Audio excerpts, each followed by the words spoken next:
Remember when Halloween was all about the thrill of homemade costumes, pillowcases full of candy, and spooky neighborhood stories, before Instagram and expensive decorations took over?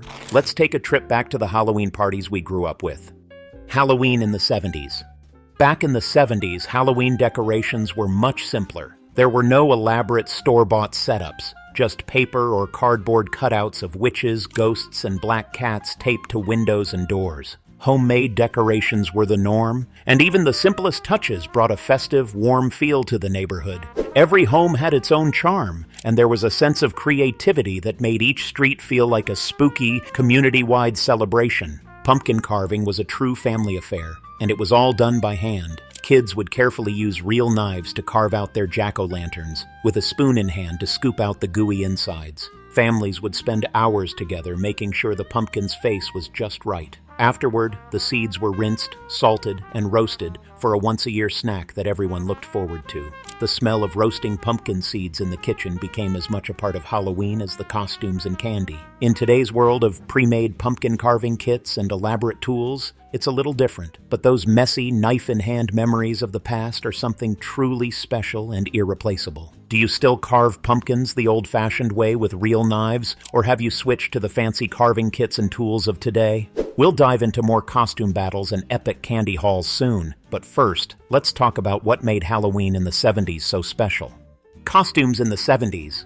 Costumes in the 70s were a completely different experience. Do you remember a specific costume you wore as a kid? The classic store-bought costumes came from places like Kmart, featuring plastic masks with tight elastic bands that barely let you breathe.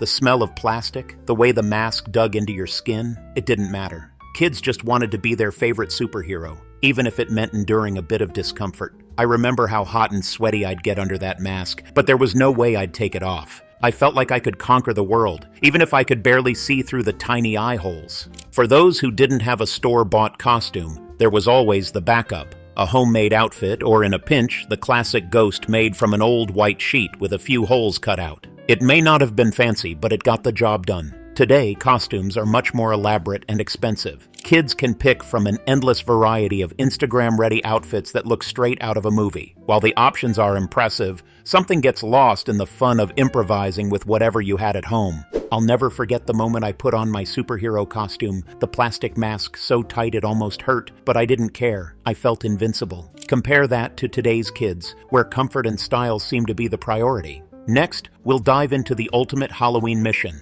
trick-or-treating. Remember how long we stayed outside, determined to fill those pillowcases to the brim? Trick-or-treating. Back in the day, the mission on Halloween night was simple. Stay out until your pillowcase, or plastic pumpkin, was overflowing with candy. Kids roamed the neighborhood in groups, running from house to house, determined not to return home until their stash was bursting.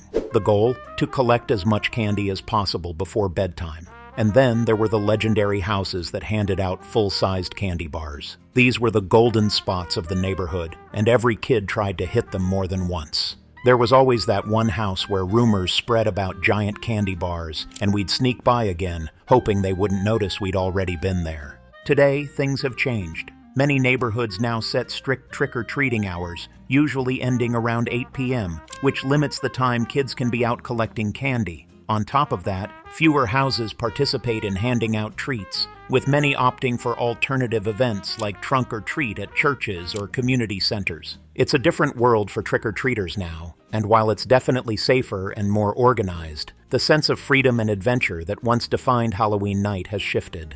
There's something irreplaceable about the thrill of staying out late, wandering the streets with friends, and not knowing how much candy you'd collect by the end of the night. Halloween wasn't all fun and games. But Halloween wasn't all fun and games. If you were one of the unlucky homes that got targeted with toilet paper or eggs, you quickly learned what Halloween mischief looked like. In the 70s, Halloween wasn't just about candy. Older kids who'd outgrown trick-or-treating had a different mission: pranks. Egging houses and covering them in toilet paper was a favorite pastime. The next morning, you'd see trees draped in white streams and front doors splattered with eggshells. I remember one year our house got hit by a group of older kids who thought it was hilarious to toss eggs at our porch. We woke up to a sticky, eggy mess, and while cleaning it up wasn't fun, I secretly admired their precision and sense of humor. Some pranks were even more elaborate. I heard stories of kids filling mailboxes with shaving cream or plastic wrapping cars. It was all part of the Halloween tradition back then. Today, pranks like these have become much rarer, with parents supervising trick-or-treaters closely and more emphasis on safety. You don't hear about as many houses getting TP'd or egged. Halloween night is quieter, with most kids kept under a watchful eye. The days of late-night pranks and playful Halloween mischief seem to be fading away, replaced by more controlled celebrations. Do you remember any crazy Halloween pranks from your neighborhood? Maybe you were even part of the mischief yourself. Share your stories. End-of-the-night rituals. After trick-or-treating, the real fun began, the candy dump. Kids would rush home, eagerly tossing their pillowcases or plastic pumpkins onto the living room floor, and then excitedly sift through their loot. Sorting was serious business, picking out the best candy, making piles of chocolates, gummies, and the occasional unwanted item destined for trading with friends. Full-sized candy bars were prized treasures, while things like candy corn or pennies were quickly pushed aside. But before we could dive into the sugary feast, parents often stepped in to inspect the candy for dangerous objects, like razor blades hidden in apples or poisoned sweets, a fear fueled by sensational news reports that haunted Halloween for years.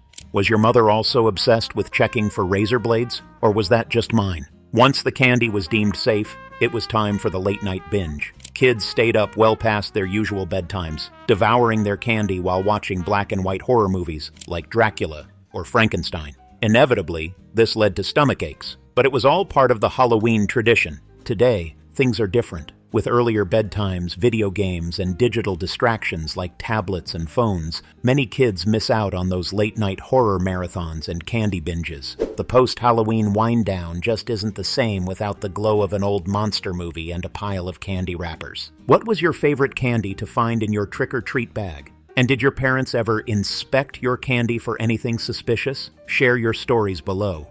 Halloween for adults.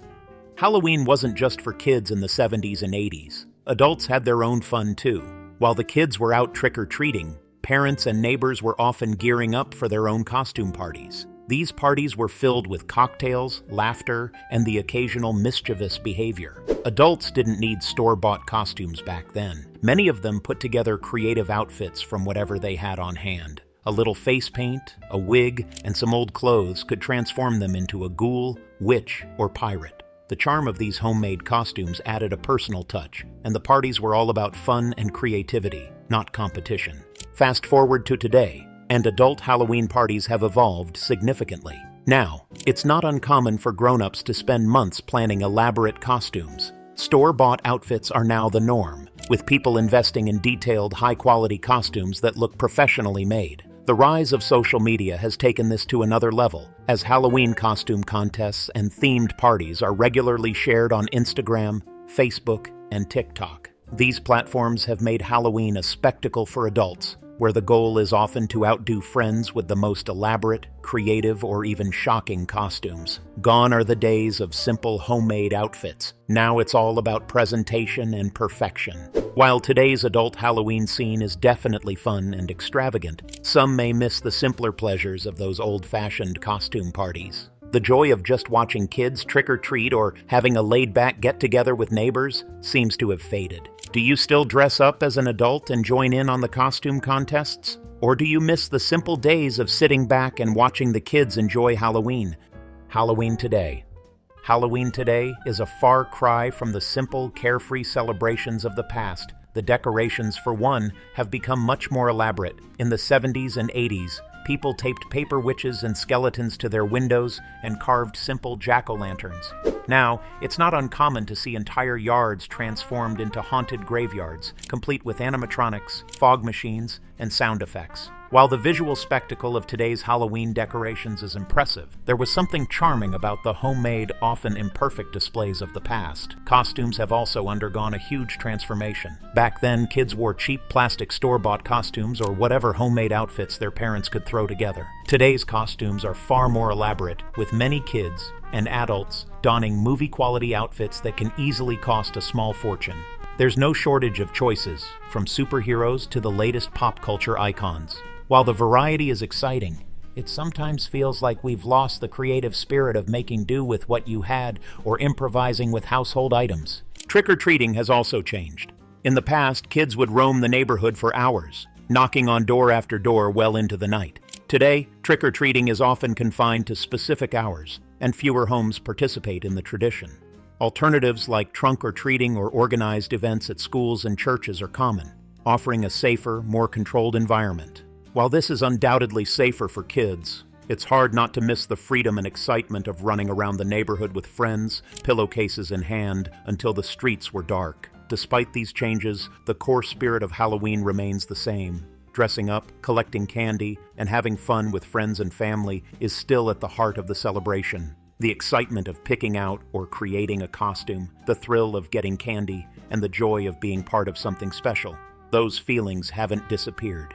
Kids today still get to experience that same magic, even if the way we celebrate looks a little different. At its heart, Halloween has always been about community, creativity, and the joy of stepping outside your normal self for one night of fun. Whether it's through a homemade ghost costume or a store-bought superhero suit, that feeling of excitement, adventure, and childhood wonder is timeless. Halloween may have changed, but the excitement remains the same. What's your favorite Halloween memory? Share your stories in the comments and don't forget to subscribe for more nostalgic trips down memory lane. Happy Halloween!